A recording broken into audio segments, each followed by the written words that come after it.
않습니까? 내가 당한 만큼 상대에게 그냥 때리고 보복하라, 이런 생각 얼핏 떠오르기 쉬울 것입니다.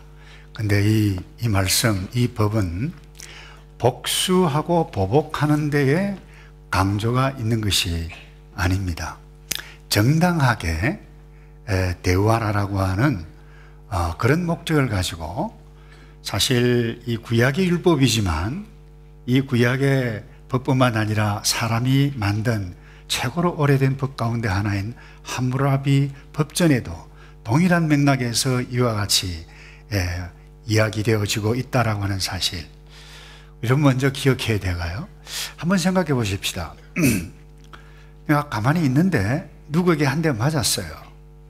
그러면 이 분이 나기 때문에 한 대 때릴 것을 여기에 가속도가 붙어가지고 화가 너무 나가지고 더 보복하다 보니까 생명의 위협까지 이르게 되어졌던 것입니다. 그래서 이를 방지하기 위해서 세운 법이 이 눈은 눈, 이에는 이, 이게 공평의 원리가 적용되어진 법이라고 하는 부분입니다. 그런데 예수님은 이 정도가 아니라 너희가 이런 법을 들어왔지만 이제는 보복도 복수도 하지 말고 그 악을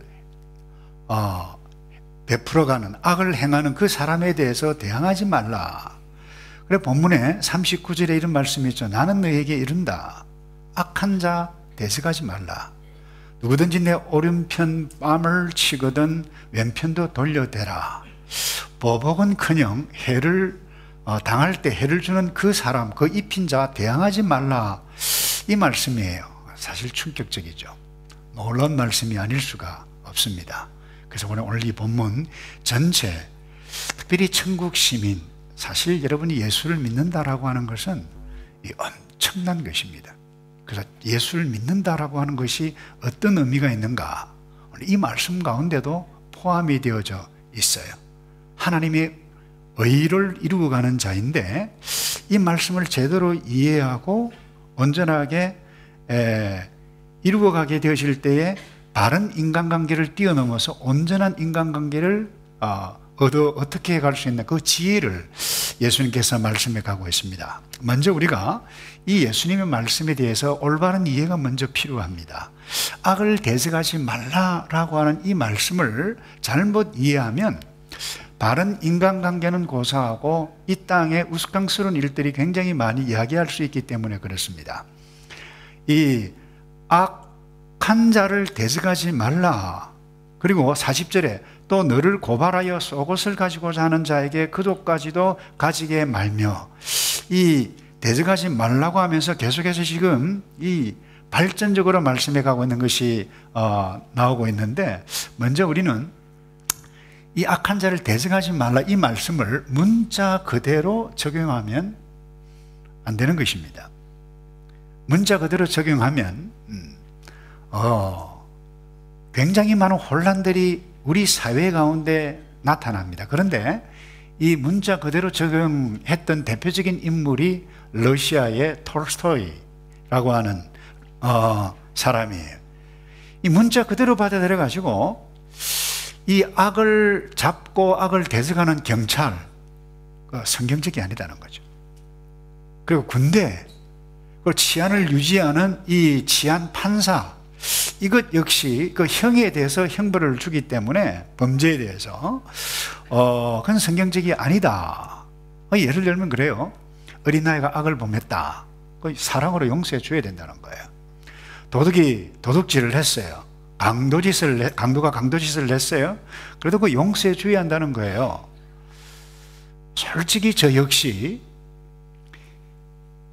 세상이 이런 세상이 되어지면 저는 정말 좋겠다고 생각합니다. 그것이 하나님께서 원하는 세상이에요. 그런데 오늘날 이 땅에 있어서는 이 말씀을 문자 그대로 적용해야 되어지면 곤란합니다. 예를 들어서 그래요. 이 도둑질을 한 사람이 재판 법정에 섰어요. 판사가 얼마나 형편이 어려웠으면 우리 선생님이 그렇게 도둑질을 했습니까? 다음부터는 절대로 그러지 않았으면 좋겠습니다 하고 이렇게 풀어줬어요. 근데 살인을 한 사람이 왔어요. 보고, 참 당신을 보니까 판사입니다. 마음이 내가 너무 찢어질 듯 아프다. 다음부터는 그러지 않았으면 좋겠다. 석방해 주었어요. 여러분, 아름다운 일입니다만 만약에 이렇게 나타난다라고 하면 무법천지가 되고 말 것입니다. 경찰 존재의 목적은 악을 잡고 악한 행동을 하는 사람을 대적하는 데 있어요. 그리고 선량한 시민들을 보호하고 안전하게 그리고 질서 유지하는 데 있다라고 하는 부분. 근데 악한 자를 대적하지 말라라고 하는 말씀이 이 말씀일까? 아니라는 것입니다. 또 하나, 이 말씀에서 오해하지 말아야 할 부분은 눈은 눈으로 이는 이로, 이 말씀이 잘못되어졌기 때문에 예수님께서 네가 들었지만 이렇게 해야 된다, 이런 말씀이 아니다는 것입니다. 계속해서 이런 맥락에서 우리가 지난주에도 나누었는데, 예수님께서 이 땅에 오신 목적은 이 구약의 율법, 법도를 온전 혹은 완전케 하기 위해서 이 땅에 오셨다라고 하는 부분입니다. 제가 서론에서 말씀을 드렸습니다마는 눈에는 눈, 이에는 이, 이건 당한 만큼 보복을 하라, 복수하라, 여기에 포커스가 있는 것이 아니라 정당한 형벌을 주어야 한다라고 하는 의미가 여기에 있습니다. 그래서 구약의 모세 율법도 마찬가지고 법 중에 오래된 법 가운데 하나 함무라비 법도 같은 맥락으로 이와 같은 법을 언급을 하고 있습니다. 그러니까 법의 정신이 무엇이냐? 공평하게 집행하라는 것입니다. 그래서 복수하는 것이 아닙니다. 공평하게.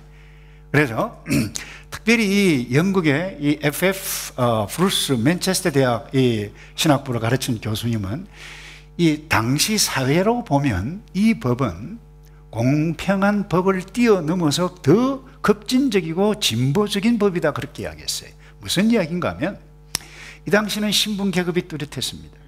노예도 있고 귀족도 있고 평민도 있었습니다.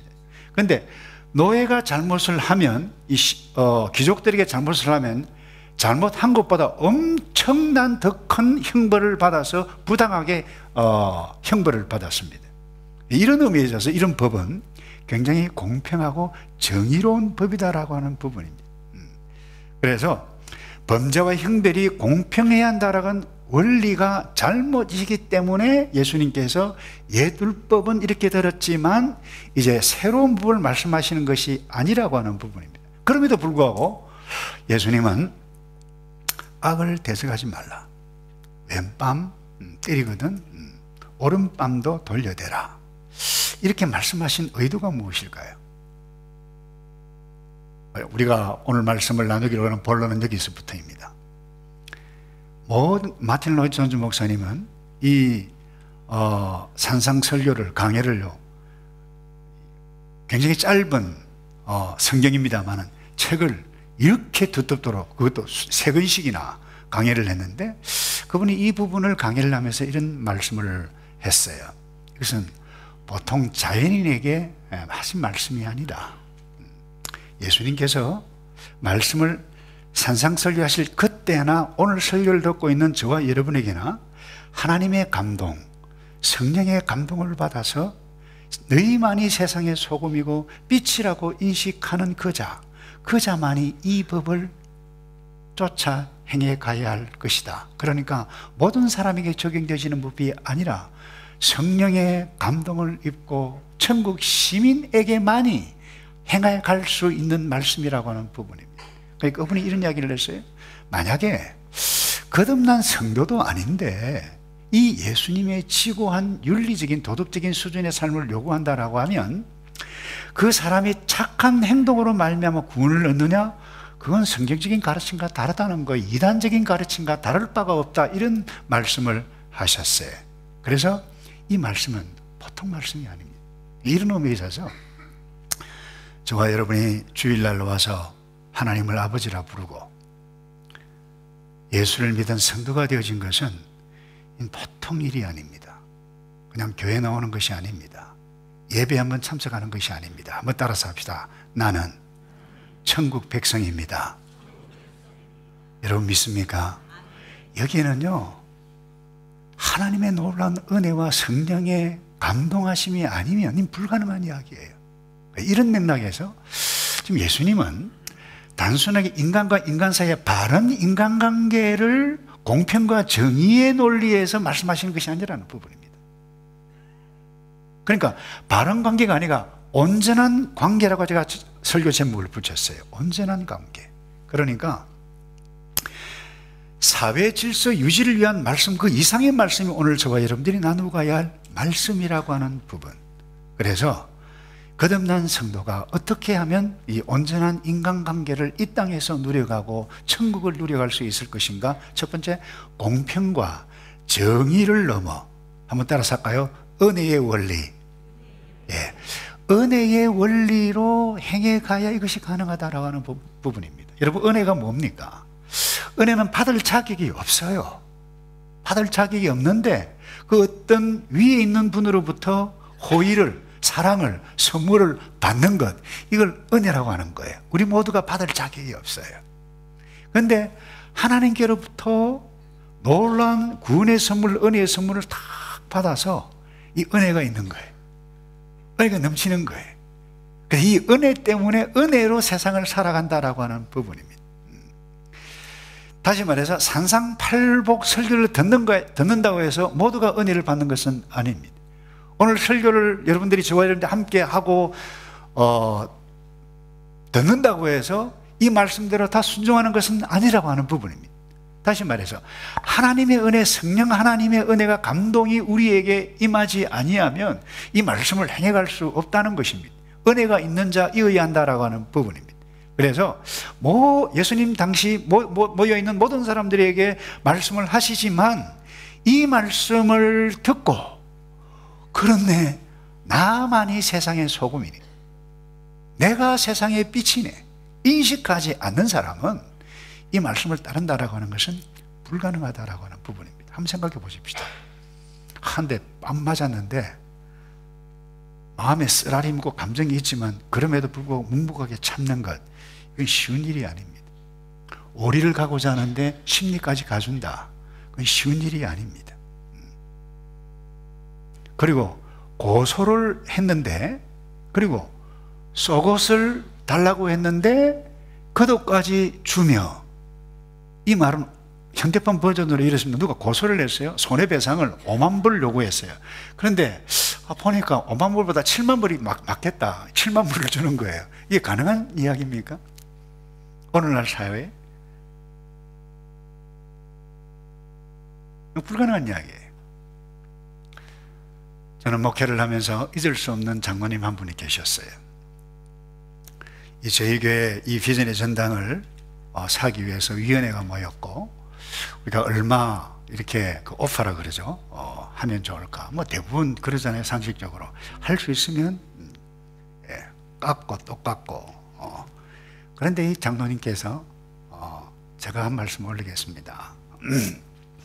우리가 하나님의 백성이 예배를 드리는 처소를 마련하는데 정당한 가격을 주인에게 줘야 되지 않겠습니까? 제가 그 말을 딱 듣는 순간에 아주 진한 감동과 감사가 막 우르르 나오더라고요. 여러분, 이러기가 쉽지는 않습니다. 우리는 지금 자본주의 사회, 시장 경제, 정말 먹고 살기 힘든 이민사회에 살고 있습니다. 근데 손해배상 5만 불인데 7만 불이면 더 합당하겠다. 그건 불가능한 이야기라는 것입니다. 근데 예수님은 이런 맥락에서 우리에게 말씀해 가고 있다는 것입니다. 여러분, 중국의 한 성도, 요즘 중국이 굉장히 그 종교 탄압이 있어서 힘든데, 과거에 예수 믿는 한 성도가 자기 논에는 물이 풍부했어요. 날이 가물었어요. 근데 자고 나보니까 자기 밭에 논이 이웃집 눈으로 쫄쫄쫄쫄 다 흔들어 가도록 물골을 그렇게 만들어 본 거예요. 화가 나서 이웃집에 가서, 아니 당신 도대체 어떻게 이럴 수 있냐고. 그러면서 다시 이제 물골을 막았어요. 그 이튿날 또 되다 보니까 이 양반이 말이죠, 이웃 사람이 또 물을 자기 돈으로 다 털어놓은 거예요. 얼마나 마음이 싸합니까? 가서 또 어떻게 사람이 이럴 수가 있느냐, 그리고는 물을 막았어요. 이분이 크리스찬이기에 계속해서 이와 같은 일을 하는데 마음에 불편함이 있었어요. 그래서 기도하기 시작했습니다. 기도하는 가운데 이 성도가 이런 깨달음을 얻었다고 그래요. 너 정당한 일이라고 하지 더 위대한 일을 하면 어떻겠니? 이런 깨달음을 딱 받고요. 이분이 그 다음날 밤에 이 이웃이 와서 물기를 자기 논으로 트기 전에 자기가 먼저 탁 터줬다는 거예요. 그러면서 터고 나니까 이상하게 마음에 기쁨이 오고, 정당한 일을 했을 때는 뭔가 모르게 마음 한쪽 구석에 좀 불편함이 있었는데 물꼬를 먼저 터주고 나니까 기쁨이 왔더라. 이런 귀한 에피소드를 제가 읽은 적이 있습니다. 여러분, 옳고 그름, 정의, 저와 여러분, 이 옳지 않은데 무엇을 행하는 것 용납될 수가 없고 할 수가 없는 저와 여러분입니다. 근데 예수님은 옳고 그름, 공평, 정의, 그 의미 있다. 근데 그거 뛰어넘는 것, 하나님의 백성이면 하나님의 백성의 삶의 원리라고 말씀해 간다라고 하는 부분입니다. 그래서 이 마태 이 제자를 통해서 45절에 굉장히 의미심장한 말씀을 중간에 성경이 기록해 가고 있습니다. 45절을 우리 다 같이 한번 읽어볼까요? 시작. 이같이 한즉 하늘에 계신 너희 아버지의 아들이 되리니. 자, 보세요. 너희 아버지는 이렇게 하셨는데 그 아버지의 아들이면 이렇게 해야 할 것이다, 이런 말씀이에요. 그러니까 이 아버지가 어떤 분이냐, 하나님이 그 해를, 햇빛을, 어떤 사람이 내 마음에, 우리 자녀들에게만 햇빛을 비추고 마음에 안 드는 저 불경건한 사람에게 햇빛을 안 주는 그런 하나님이 아니다는 거예요. 비를 주시는데 골고루 악한 사람도 망할 사람도 다 주시는 은혜 넘치는 은혜로운 하나님인데, 내가 이 은혜를 받은 자라고 하면, 은혜의 아버지 아들이라고 하면 그렇게 해가야 되지 않겠는가, 이 말씀입니다. 여러분, 우리가 예수를 믿어도 은혜 없이 나의 힘으로 살아가는 사람은 결코 이 말씀이 나에게 와닿지 않습니다. 와닿아도 행할 수 있는 능력이 없을 것입니다. 이 말씀은 정말 어렵고 힘든 말씀이에요. 왠가 하면 세상을 보세요. 목사들이 고소를 해요. 교회 내에서 고소를 합니다. 신자와 신자 사이에 고소를 하는 첨예한 대립을 해가고 있는 이 세상 가운데 예수님께서 말씀하세요. 은혜를 받은 사람,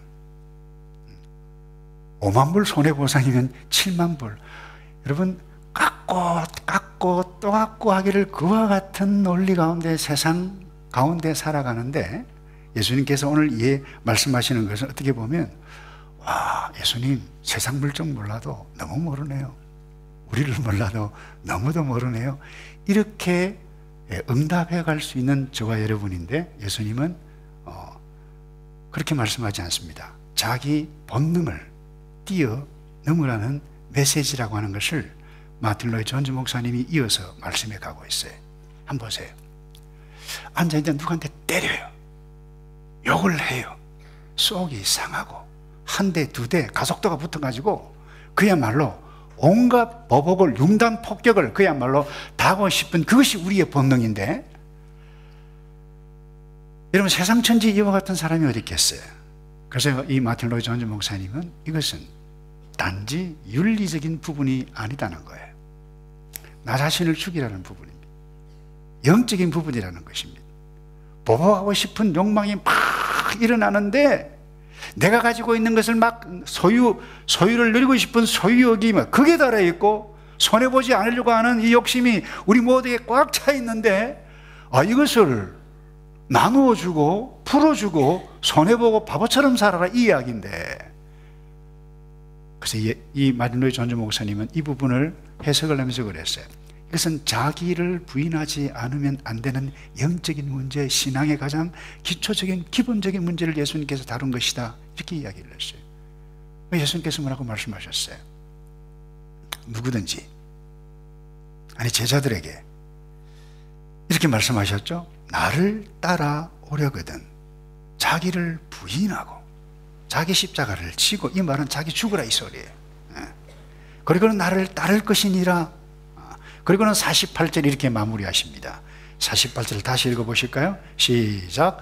그러므로 하늘에 계신 너희 아버지의 온전하심과 같이 너희도 온전하라. 우리가 누구이기 때문에? 하나님의 백성이기 때문에 온전하신 하나님 그 자녀라고 하면 그렇게 살라라고 하는 부분. 또 하나 더 감당하기 힘든 말씀인 것처럼 우리에게 말씀하십니다. 44절입니다. 나는 너희에게 이른다.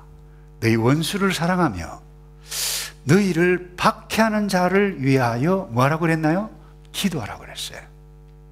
여러분, 감정 추스리기도 힘든데 이 감정을 뛰어넘어서 그 원수, 욕하는 사람, 나에게 피해를 주는 그 사람을 위해서 기도하라. 그러므로 온전하신 아버지처럼 그렇게 살아라. 이것이 우리를 향하신 하나님의 뜻. 이것을 행하게 되어질 때 단순히 사람과 사람 사이의 좋은 관계, 바른 관계가 아니라 뛰어넘어서 온전한 관계, 인간관계를 이루어갈 수 있는 지혜가 바로 여기에 있음을 예수님께서 말씀하십니다. 여러분, 감정이 상할 때 성자도 감당하기 어렵습니다. 중국 내륙 선교, 이 내륙 선교라고 하는 말이 왜 나왔는가 하면, 여러분이 초창기 때 이 선교사들이 복음을 전할 때 이 중국의 말이죠, 주로 항구 도시를 중심으로 해서 배를 타고 이렇게 복음을 전했어요. 근데 이 영국에 허드슨 테일러라고 하는 선교사님이 계시는데, 다른 선교사님들은 주로 여기서 했는데 내륙, 그러니까 땅으로 내륙으로 들어가서 중국인과 똑같이 복장을 하고 복음을 전했던 귀한 선교사님이 계세요. 그분이 이 허드슨 테일러라고 하는 선교사님인데, 이분 때문에 생긴 이 선교단체가 OMF입니다. 그래서 이분이 한 번은 중국인 복장을 하고 이제 그 내륙에도 강을 건너서 이렇게 했는데 나룻배를 빌려서 오라고 했어요.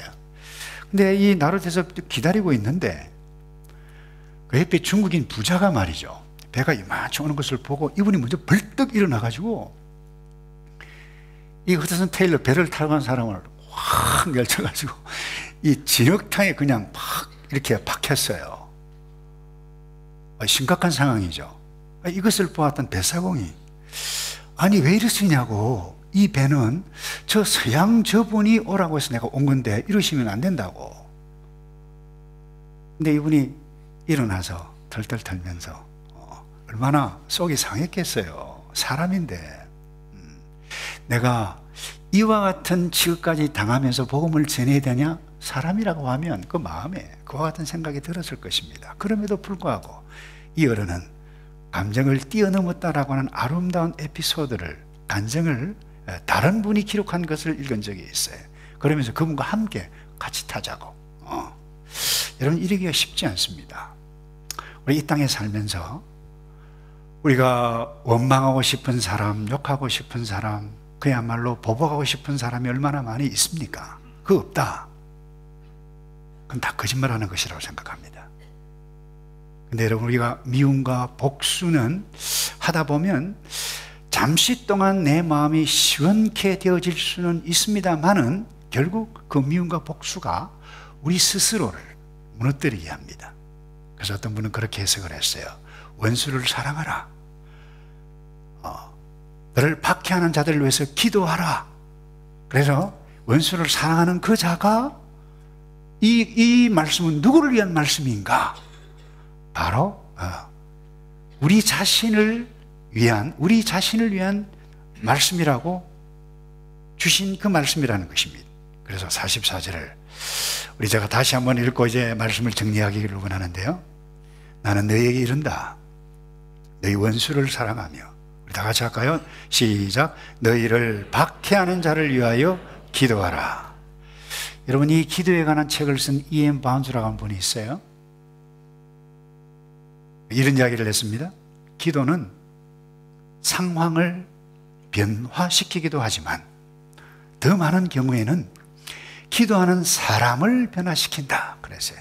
우리가 하나님 앞에 기도의 제목을 가지고 주님 도와달라고 기도할 때에 초자연적인 온 우주를 다스리신 그 하나님께서 우리의 기도에 응답해 주셔서 상황을 바꾸어 놓을 수도 있습니다만은 더 많은 경우에 이분 이엠 바운즈는 기도하는 그 사람을 변화시킨다 그랬어요.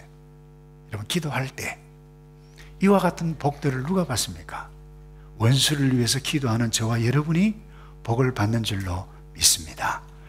여러분, 미움과 원망하는 사람 다 있을 것입니다. 내가 그 사람을 위해서 어떻게 하고 있는가? 무관심한가? 아무것도 하고 있지 않는가? 오늘 예수님은 적극적으로 말씀하세요. 기도하기 시작하라. 기도하기 시작하라. 말씀을 맺습니다. 예수님께서 마지막 부분에 오늘 세상 사람들은 자기 좋아하는 사람, 자기 편, 마음에 맞는 사람, 그 사랑한다. 그건 자연스러운 것이다.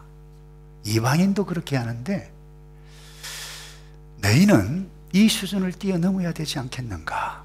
사실 우리 역시 다를 바가 없습니다. 그러나 이 말씀을 받고 성령의 감동으로 말미암아 성령께서 우리의 삶을 인도해 주셔서 나 자신을 바꾸어 가고 새롭게 변화되어져가 여러분, 천국 시민의 놀라운 의의를 이루어갈 수 있는 저와 여러분 되기를 주님의 이름으로 축복합니다. 다 같이 기도하겠습니다. 우리를 용납하신 하나님의 사랑, 예수님의 십자가의 사랑을 기억해 가고 내가 은혜를 받은 자인데 다른 사람에게도 은혜를 흘려보낼 수 있는 위대한 능력으로 되짚어 살아갈 수 있는 우리 모두 되어지도록 복을 내려 주시옵소서. 날마다 마음을 새롭게 고쳐 먹을 수 있도록 우리 주님 도와 주시옵소서. 예수 그리스도의 이름으로 기도합나이다. 아멘.